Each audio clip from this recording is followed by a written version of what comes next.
I'd like to clarify for you the relationship between the Milton model, the Meta-Model, and chunking and scaling.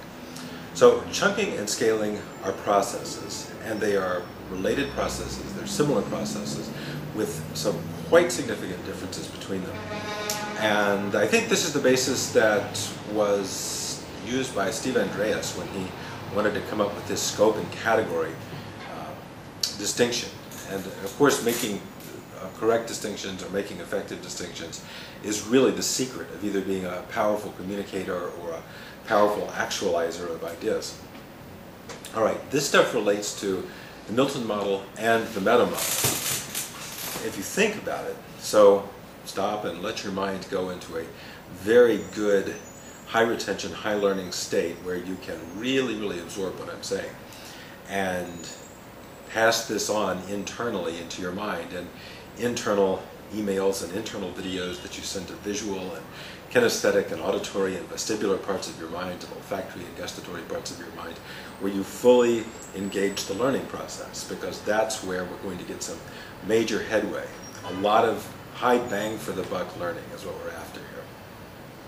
So you're going to get a lot of bang for your buck. You're going to get a lot of payoff if you rigorously and intensively study and practice the difference between scaling, which is what Steve Andreas calls scope, scaling up and scaling down, and category shifts, which we would call chunking up and chunking down. Okay, so I can go into a long discussion of how scaling and chunking are different. Let me simplify this right now and sort of shorthand this so we can get a good basic overview of this. The basic overview is that the Meta-Model is a specific example of what is the Meta-Model, an example of a chunking down and scaling down process. So the Meta-Model is a way to direct our minds, and if we really learn it internally and then we dispense with all its kind of rigid form and we get into the more organic form of the Meta-Model, what we're really talking about is knowing how and when and to what degree to scale down and chunk down to start getting strong evidence or strong clarification, either in our own minds or the minds of someone else, about what they're talking about. How have they constructed these models in their mind? How have they constructed these imaginary representations of what we might call shared reality, which we may share some aspects of and not others.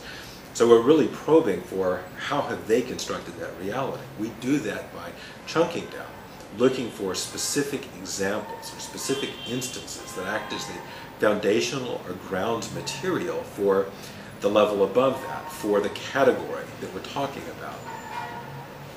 In the Milton model, we're going in the other direction. So the Milton model is a specific example of, and a developed example of a way of chunking up and scaling up to generalities, to suggestive generalities, where we end up deleting a lot of information and removing specificity for the purpose of allowing the listener's mind to fill those details in with whatever they've got within their minds. Let the imaginary trance, let the state of sort of the waking dream fill in and complete the pictures that we are only very suggestively presenting. And so we would say the Milton model is an example of a chunking and scaling process moving up, chunking up and scaling up, and deleting a lot of detail and allowing the mind to fill in the detail. The Meta-Model is a chunking down and scaling down process in which we attempt to remove ambiguity and we attempt to remove confusions that might lead to disagreements as to what we're talking about by pointing to. So what the Meta-Model and chunking down and scaling down are doing is pointing to very specific details or very specific grounding instances that we would call the examples of something. So Meta-Model move down in scale and move down in chunk size to fine details, fine illustrative points, and exact explanations and exact descriptions and precise measurements and precise differentiations of color, shape, size, weight, time, etc. And The Milton model is an example of the chunking up into what we would call the sort of the more hypnotic language, which is very suggestive and very open to multiple mental inputs coming in and kind of broadly painting in what it wants to believe. So we have to learn them all together, and we have to understand them as really a connected process that is only being taught, and they're only using these terms like Milton-Model, Meta-Model, chunking, scaling as convenient means of moving around this map from the general to the specific and the specific to the general.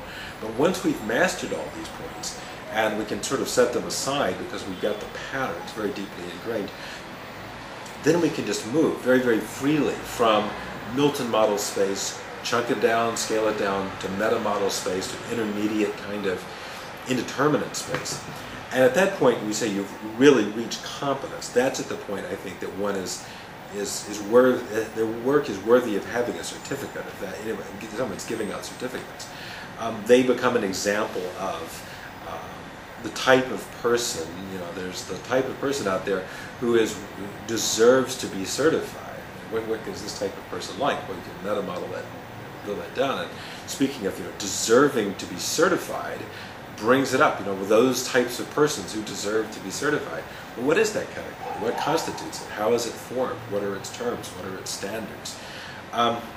So that's a very basic, quick connection of how all that stuff works together as a unified practice built on the pieces. So the smaller scale pieces are, say, Milton-Model, Meta-Model, chunk, and scale are all scaled in small scale descriptions of this broad kind of unnamed process that is the core, I think the real core of NLP. So there you have it in one quick lesson.